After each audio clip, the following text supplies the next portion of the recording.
Universo feminino. Por isso não provoque, é cor de rosa choque.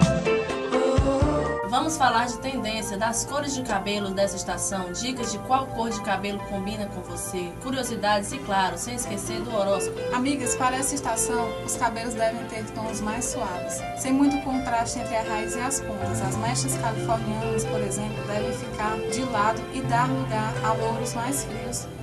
Bom, meu nome é Assunção Frota e a gente está com o programa Universo Feminino, que na verdade é um programa que tem o nome Universo Feminino, mas é voltado para todo mundo, homem, mulher, e a gente aborda no programa temas de beleza, também tem um lado meio humorístico na hora do humor, é isso aí. E meu nome é Alana Fernandes, né, e esse grupo de estudo de rádio aqui da FAC tem dado muitas possibilidades para a gente crescer, né, como profissional, né, conhecer mais um pouco o mundo do rádio e estar atuando, né, locucionando, algo que a gente nunca, é uma experiência que a gente tem, né, fora a sala de aula, fora as nossas teorias.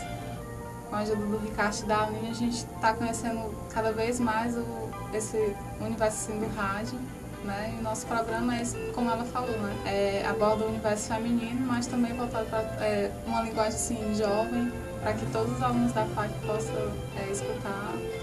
É isso. Por isso não provoque.